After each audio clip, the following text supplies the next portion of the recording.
not sure if I'm still live. All right, everybody. I don't know if I'm still live or not, or if this. I could have swore I was just just on. Um, I don't know what is happening. If anybody is watching, please type something so I know that I'm actually on.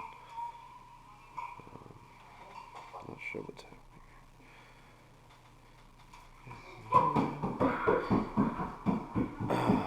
Holy crap.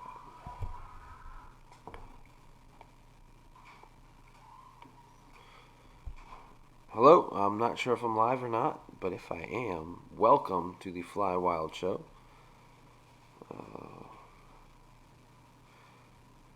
Kind of having an interesting time trying to get this started today. I'm not sure.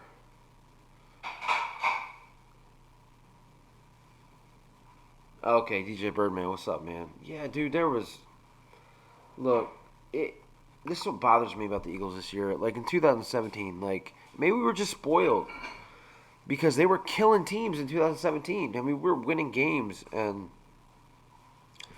there were no questions afterwards. And now it's like we win a game, we can't even be happy because there are so many questions to be had. And like today, I mean, how do we gauge this offense? Are they bad because they were facing a really good Chicago Bears defense, or are they bad because they're just bad? You know, Deshaun Jackson last a series, and I'll be honest, I kind of feel like that was what was prescribed. Like I think they, in order to throw the Bears off, I want to say that they put Deshaun out there for a series, just throw him out there. I think it was the whole plan was just only a series or two for him, and then you have the bye and you face the Patriots after that. But that series, that one series that he was out there, you could tell the difference. You could tell the difference. I mean, Nelson was productive in the slot. Zach was catching passes. Alshon was catching passes. The run game was working. Everything was great. And you fast forward to the second half, and it's like the offense is in quicksand. I mean, it's really frustrating. So, but again, it's a win. So can we really be? Can we really go into this feeling like shit? You know, we're going into the bye week.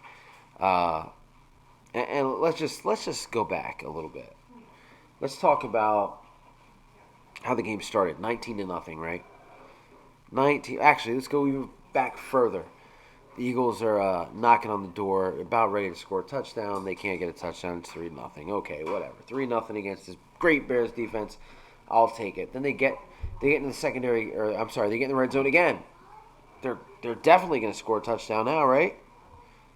Nope, wrong again. No, wrong again. No touchdown. We get another 3 points. Now it's 6-0, and I'm thinking Trubisky is looking super horrible. But if something lucky is to happen, then they're going to be up 7-6. But it doesn't happen. We end up scoring 19 points to go into the half, shutting out the Chicago Bears. Shutting out the Chicago Bears offense, and I'm thinking to myself, we're good to go as long as we just keep running the ball. As long as our wide receivers can just do a little something, we should be good, right? Wrong. We go in and we play like the game was already over. The defense, I mean, the secondary becoming exposed against Mitch Trubisky. He is one of the worst quarterbacks in the league at this point. But we can't, we for whatever reason, the Eagles secondary all of a sudden can't stop him going into the half. It's just it's sickening, man. It absolutely sickens me. And then the offense comes out. I mean, Wentz is throwing where they're running the ball, and when the passes that he's throwing, there were a couple off passes. Then guys are dropping the ball. What is wrong with Alshon Jeffrey? I mean, because I'm a big time Alshon Jeffrey guy. I'll never forget the touchdown he caught in the Super Bowl. I'll never forget the NFC Championship game that pass that he caught against the Minnesota Vikings. I mean, but this year he is just bad. I mean, your quarterback needs you, man. 3rd and 10, you drop the football, maniac. Matt, what's up, man?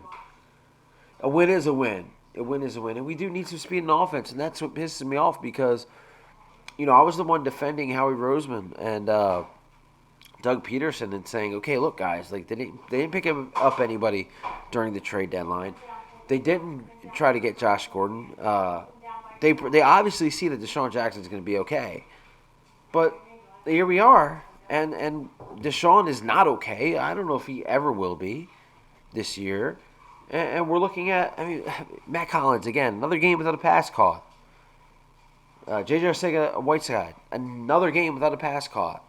You got Nelson Aguilar, who can catch sometimes, and you've got Alshon Jeffrey. And other than that, that's it.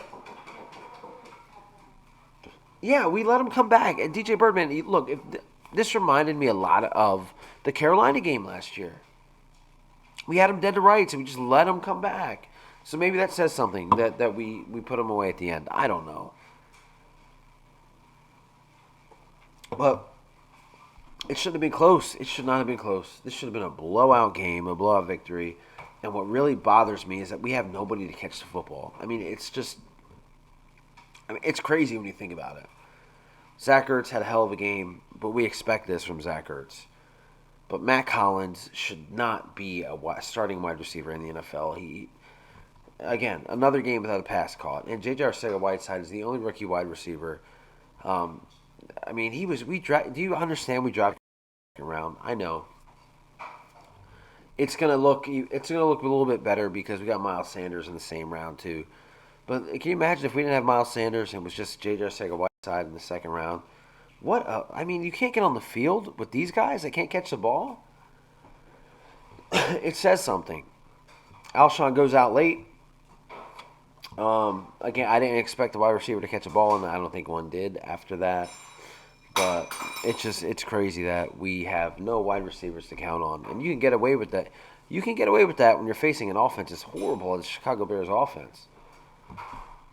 I talked earlier about a Jordan Howard revenge game, and even if that team had Jordan Howard, they weren't going to score many points. The Mitch Trubisky is horrible.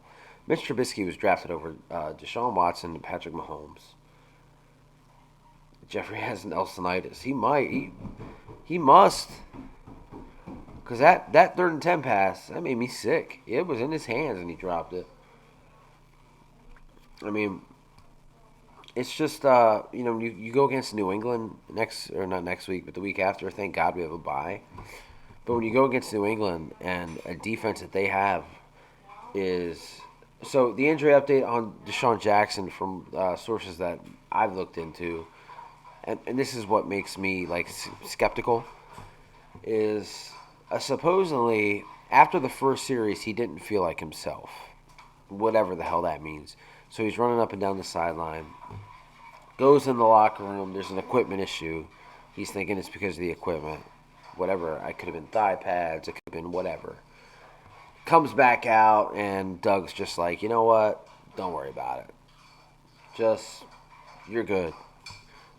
Just rest. We're not going to use the rest of the game. So, and from what I understand, Deshaun was he was really pulling to play. They didn't even want him to play this game, and he was the one pushing to come in and play. So, I think if it was up to Deshaun Jackson, he would have been on the field. But again, I look into it maybe they knew this was going to happen. Maybe this was the plan all along. I don't know. An extra week, and we come back against New England, and you need him on the field because the offense is 100% different, which really makes me mad when I think about the trade deadline and getting a guy like Robbie Anderson or somebody that can stretch the field because, God, defenses are not scared when he's out on the field.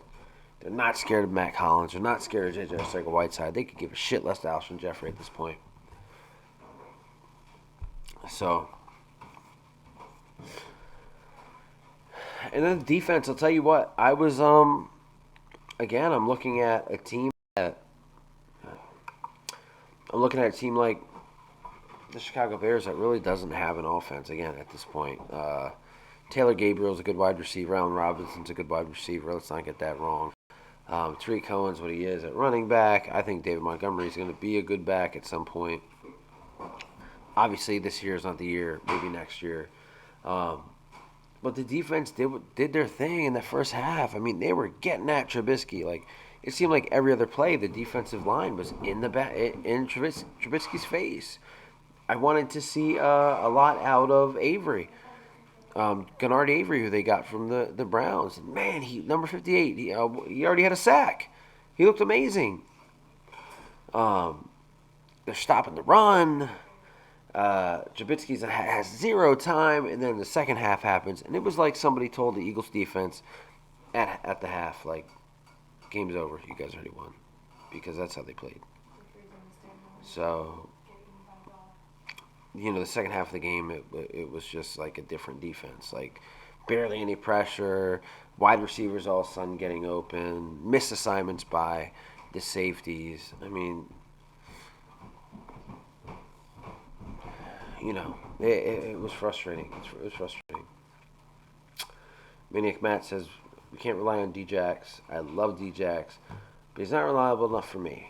We need a backup. And I'm the same. Look, we're thinking the same. I think the same thing. I think like when Deshaun got re-signed, or he got signed in the offseason, we were so happy and kind of in lust with the fact that Deshaun Jackson was back on the Philadelphia Eagles. Number 10 was returning.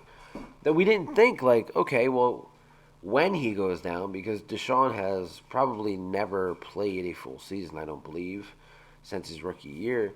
When he goes down, who do we have? Who's our speed guy? Nobody. We have nobody. We didn't think about that. We don't have a backup. I mean, the drop passes are crazy, but it looks like they're here to stay. It really, I'm sorry to say, but it looks like they're here to stay. And Carson at this point, like he's like, I'm not even throwing to Mac. I don't know why. Maybe they are, but he's not even throwing his direction. JJ Arcega-Whiteside. Whenever I see JJ coming into the game, I go, it's gonna be a run play, and it always is because you're not throwing it to J.J. Arcega-Whiteside ever since that Detroit game when you drop a game winner. No. But look, guys, I don't want to be too negative. We won the game. All right, we won the football game. The Eagles win. Defeat the Bears. Again, this should have been a revenge game for the Bears for what happened last year with that double doink. But it wasn't. It was more of a revenge game for Jordan Howard. I think you try to re-sign him right away. This guy's a baller. This guy, there's not many backs that can run up the gut and just carry guys with them. And he was facing a very stout Chicago Bears defense, and I just want everyone to understand that the Chicago Bears defense is a lot better than the Buffalo Bills defense. Maybe the best defense that the Eagles have played all year, and they should have had a lot more than 22 points against this team, but they still won the game. Yeah, DJ Birdman, I agree, man. Like, just the fact that we won, it's kind of amazing with the offense that we threw out there. But I think that says something, man. I think it does. New England's going to be tough in a couple weeks, obviously. I think if the defense from the first half shows up against the New England offense, I think they have a really good shot. But this offense of the Philadelphia Eagles is going to have to find an identity, okay? You're a run first team. If you are, which I think you should be, then let's run. If you're going to pass the ball, let's pass. But unfortunately, you don't have guys. I mean, nobody is afraid of Carson Wentz throwing deep. Nobody. I just hope between us, I just hope that Deshaun Jackson comes back, um, and can play a full game against the New England Patriots because you're going to need that to win. And in my opinion, you're going to need to win against the Seattle Seahawks or the New England Patriots. You're going to have to win one of those games. Seattle, I think, is a little bit harder a team because their offense is better than New England's offense. Russell Wilson is playing at a very high level right now.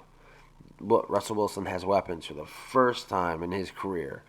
And the Seattle defense, who has Jadeveon Clowney, who should be in an Eagles uniform, is also suiting up. And they're just good. They're just a good team. They just really are. So I think we got a better chance against the Patriots. I don't think the Patriots have really been challenged enough. And that's a lot of these teams.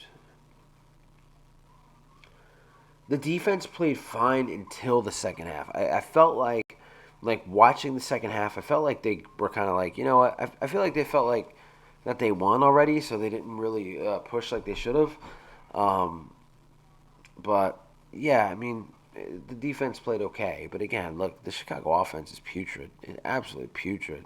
Mitchell Trubisky he's a bad quarterback. He's just a bad quarterback. You know who Mitchell Trubisky reminds me of? And maybe I'm wrong. Everybody tell me if I'm right here. He reminds me of Sam Bradford. The look in his face when the camera shows the look on his face, he looks like he does not want to be back there. You know, like he's scared to death of what's going to happen next. And the Eagles took advantage of that. The defensive line, look, if there's one strength their defense has, man, that line is starting to play.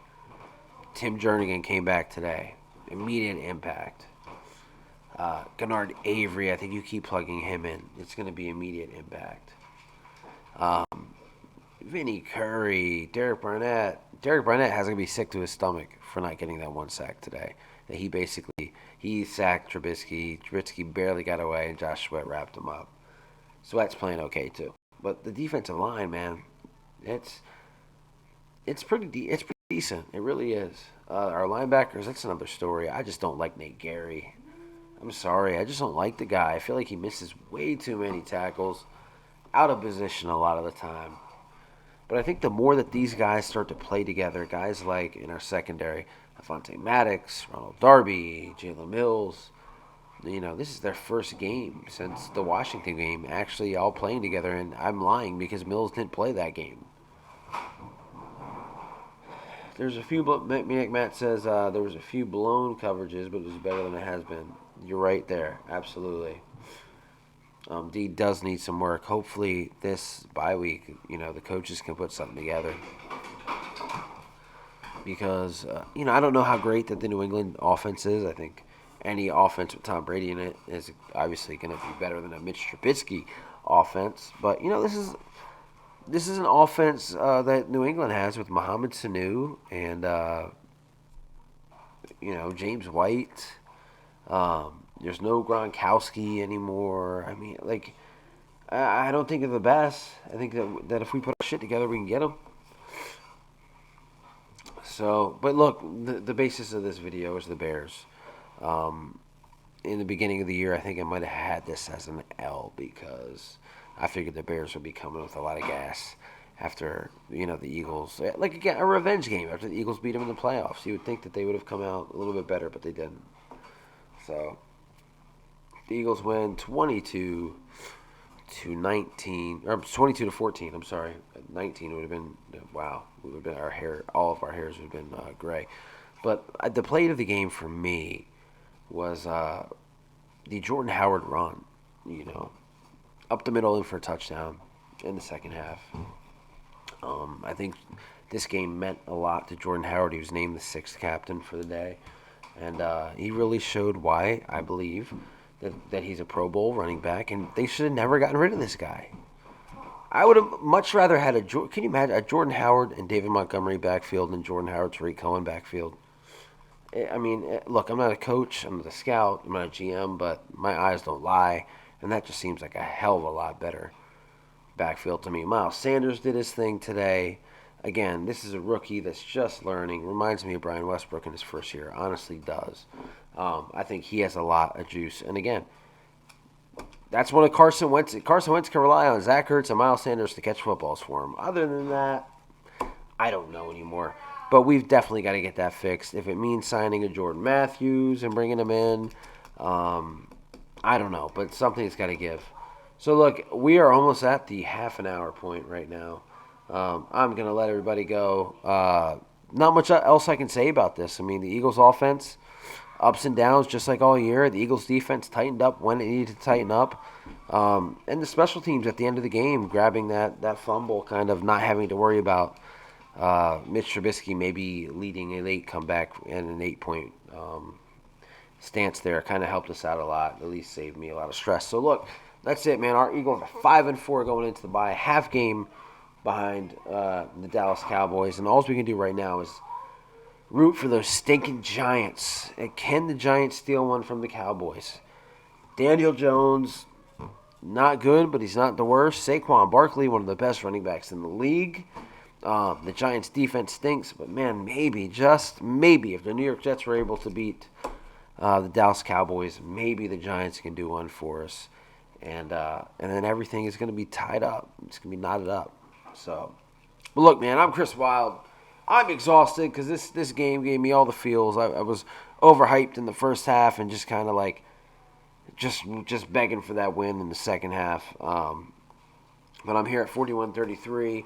I'm going to get something to eat, and I'll be back with an edited version of my reaction to this game in a little bit. DJ Birdman, Maniac Matt, Fly High, thank you for commenting and the discussion that we could have. But we are 5-4, second place as it stands in the NFC East.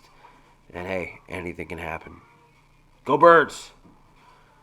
Next week's a bye, and then we got them stinking New England Patriots. And let's prove to them, and Wentz has to prove to them that Super Bowl win was not a fluke, and maybe, just maybe, we can hand them their first loss of the season. All right, guys. Thanks for joining me here, and keep checking back at the page because it's gonna be a busy